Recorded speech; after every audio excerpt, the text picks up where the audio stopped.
Hey guys, it's Generalkidd here. How's everyone doing today? So, this past month, Halo Infinite and the Halo franchise as a whole has been really making headlines and stirring up a lot of discussions across the community again.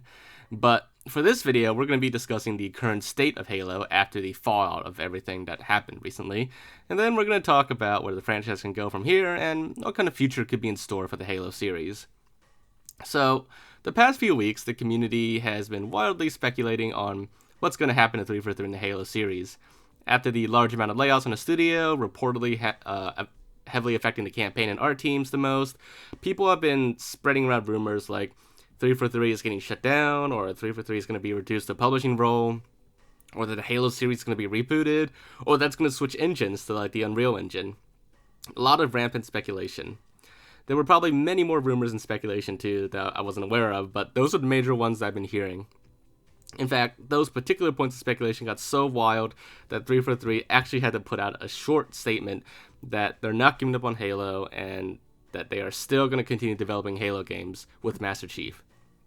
So let's take a look at that statement in the context of the current state of Halo franchise and see what that could hint at about the future of Halo.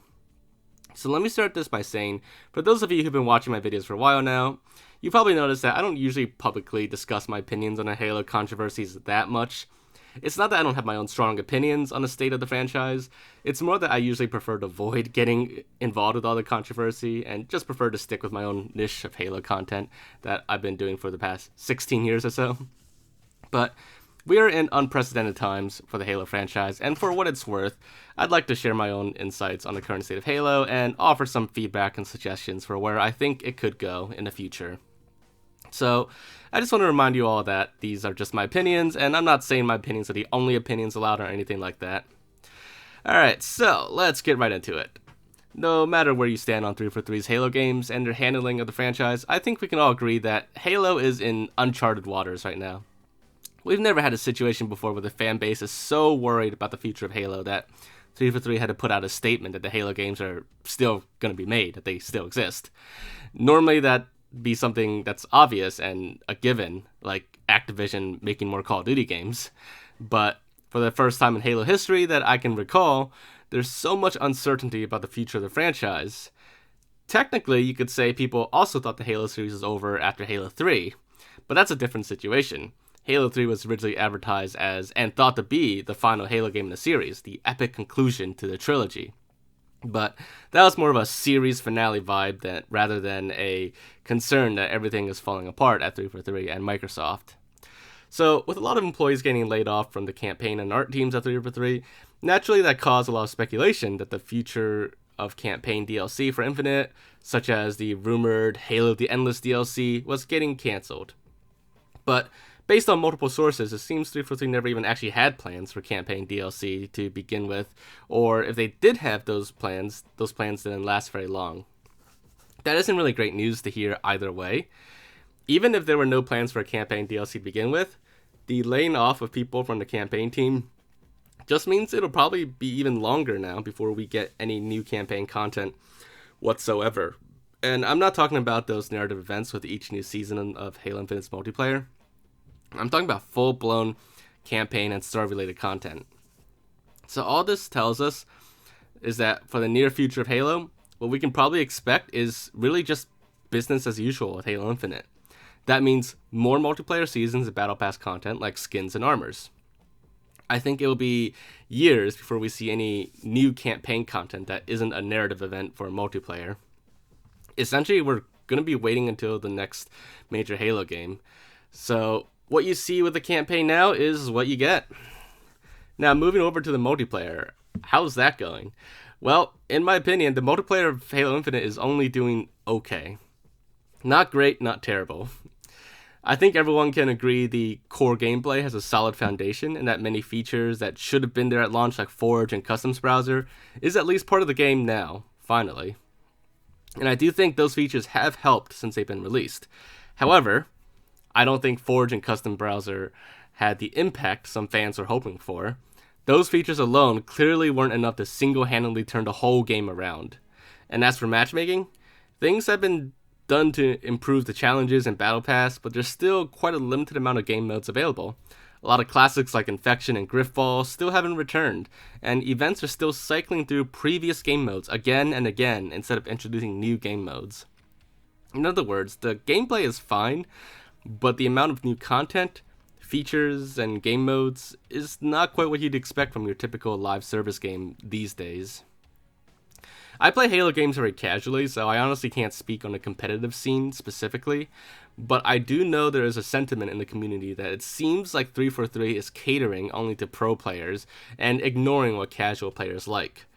It honestly does kind of seem like 343 and probably Microsoft by extension has put a greater emphasis on the competitive scene for Halo Infinite, and that notion has been further reinforced by the campaign teams getting layoffs. The decision to particularly reduce the teams working on campaign content definitely shows a de-emphasis on campaign versus multiplayer in the near future. So now Halo is in this state where we have this perception that campaign is no longer a priority and all we're getting is multiplayer stuff. However, at the same time, the multiplayer improvements are far and few between and seems to only cater to the competitive players. At least that's how the perception is right now. That's how it seems to a lot of people on the surface. Obviously, the issue is a bit more complicated than just that. But that's the current state of Halo, really, especially during this past month, and really for the past few months. It's now a franchise with what seems like a limited future in the near term, and a totally uncertain future in the long term. All the stuff in the near future just doesn't seem to be enough to get people excited for the future of Halo Infinite, and we haven't really heard much about the future of the Halo series from 343, aside from them confirming that there is a future. Can you really blame people for feeling like Halo as a franchise is dying or is already dead? Obviously, those are just sensationalist claims, and the series isn't actually dead, but it's not in a great state either, and is at the point where a lot of longtime fans have lost interest and longtime content creators have left entirely or branching out. Even I've started really branching out this year, although in my case it's something I've always wanted to do for a while now, even before the 343 Halo games, and I've been occasionally doing it since the beginning of my channel, really. It's just that the current state of Halo has finally pushed me to really commit to my longtime goal of branching out. So you may be thinking that my perspective of the current state of Halo is pretty bleak and I'm just another doom and gloom Halo content creator. Maybe my perspective is wrong. Maybe I have been overthinking it a bit. But can you honestly say there's absolutely nothing wrong with Halo Infinite right now and everything is perfectly A-okay and fine and dandy? Can we at least agree that in the scope of Halo history, these are turbulent times and that things can improve? Well, if you're still listening to me at this point and haven't gone on a rant about my opinion in the comments section, then what I'd like to talk about next is the future of Halo and how some things that can be done to help it. If you were hoping I was just simply going to suggest giving the Halo franchise back to Bungie, then you're going to be disappointed as well. So, for starters, what I think is something that can be immediately improved on is that we need more Halo games. A lot more. The problem with the current release schedule is that it takes so much time between Halo games to the point where people overhype and build up way too many expectations, and the game ends up not being able to meet every single one of those expectations. So it's literally a case of the bigger they are, the harder they fall. Halo Infinite in particular took so long because it's clear now that its development was full of issues, conflicts, and reboots. Some people used to claim most of Halo Infinite's development time was spent on developing a brand new engine from scratch, but that myth has been debunked long ago, and it's clear that Halo Infinite is still using the same old bland engine that's been constantly evolving every Halo game since Halo 1. But now there's rumors that, they might switch to Unreal Engine, but we'll see about that. Now, I'm not suggesting 343 solely should be responsible for releasing Halo games more frequently. In fact, I think it's fine for 343 to take as long as they need to for developing their Halo games and making sure they launch in a good state with complete features. What I'm suggesting, though, is that they should do what the Call of Duty franchise does and release many more games much more frequently. It doesn't necessarily need to be a yearly release, but I wouldn't mind that either. On that note, though, there's always been this misconception that Call of Duty games are rushed because they're released every year and therefore the studios only get 1 year or less of dev time. But that's definitely not what happens with Call of Duty games. Activision initially had 3 studios assigned to work on their own COD games: Infinity Ward, Treyarch, and Sledgehammer. Each studio would get 3 years to work on their own game, while the other 2 studios released their finished game. That's how they were able to do yearly releases, while making sure each COD game gets enough dev time. Eventually, even more studios were assigned to help in the development of COD games, with some studios focusing on a campaign, while others focused on multiplayer and other game modes. That's what Microsoft needs to do with Halo. They need to get more studios to work on other games. Not replace 343, but rather fill in for 343 during the off years. 343 can continue working on mainline Halo games, while other studios can work on spin-offs, covering more aspects of the Halo lore, or even bringing Halo into more genres. Halo lore is huge.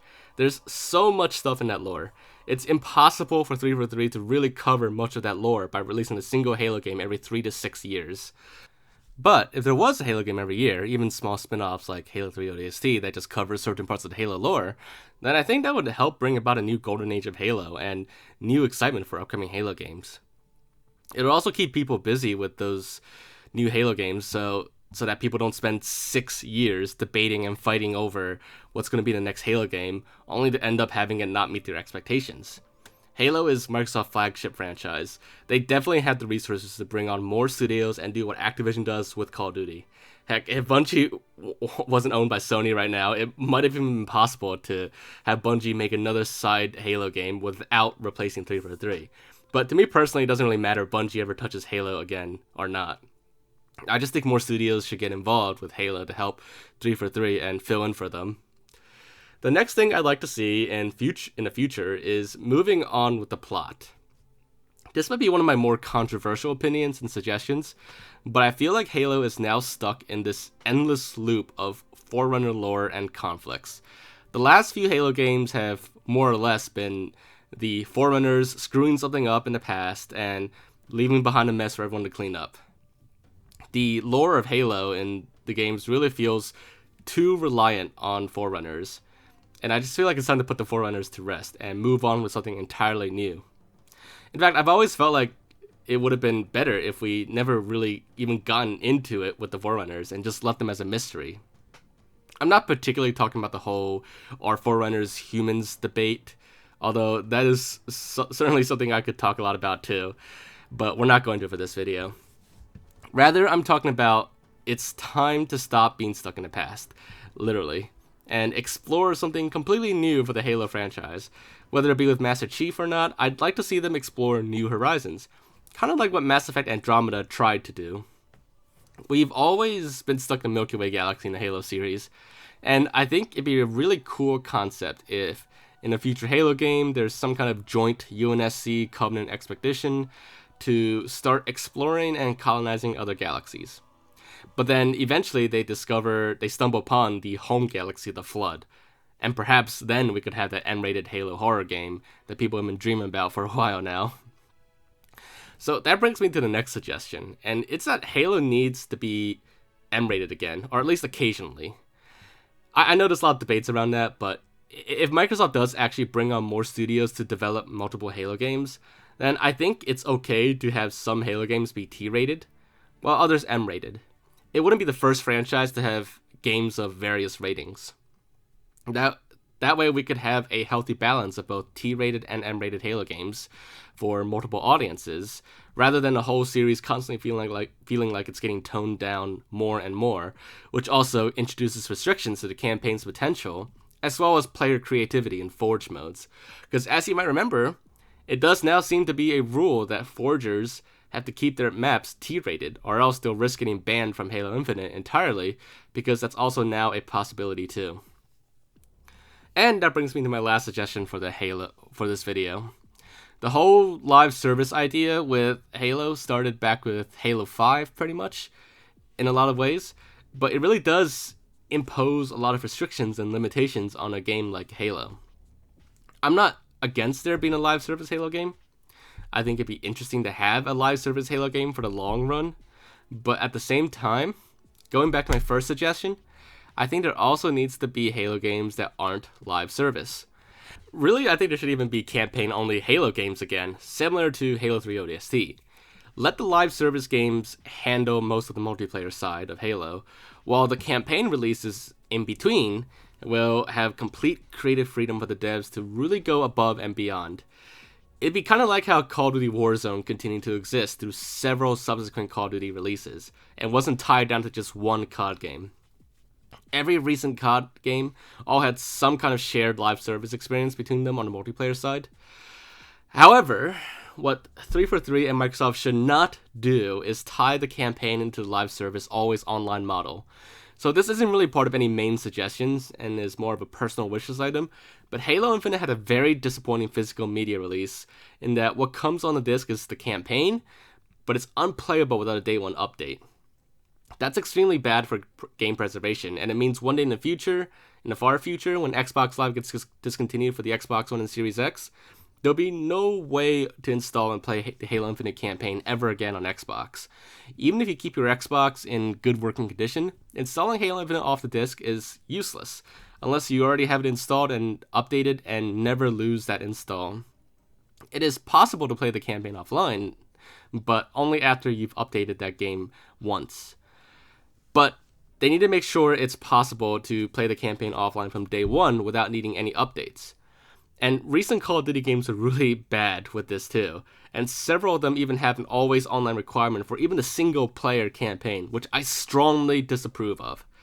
But anyways, before I go off on a tangent with that, I think the live service model can work for Halo as long as it's mainly kept to the multiplayer and doesn't affect the campaign. Alright, well, that about wraps up what I think about the current state of Halo and how I feel the franchise can be improved upon going forward. Hopefully my opinions weren't too controversial, but if you agree or disagree with me, definitely feel free to discuss it in the comments down below. I'd definitely like to hear your thoughts and suggestions on the future of Halo. I'm sure many more people will probably have lots of other great ideas that I didn't think of. I mean, 343, to their credit, they do a good job of listening to and responding to community feedback, so keep posting all your feedback, whether it be in the comments here or elsewhere, and maybe some of it might inspire them for a future Halo game. But yeah, thanks for hearing me out, and make sure to leave a like if you enjoyed this video. And I do want to hear, all your thoughts on this. So just let me know in the comments down below. But also let me know future topics you'd like me to discuss in the future, and I'll definitely see what I can do about that. But aside from that, make sure to subscribe to my channel, and I'll see you on the next video. Bye, guys.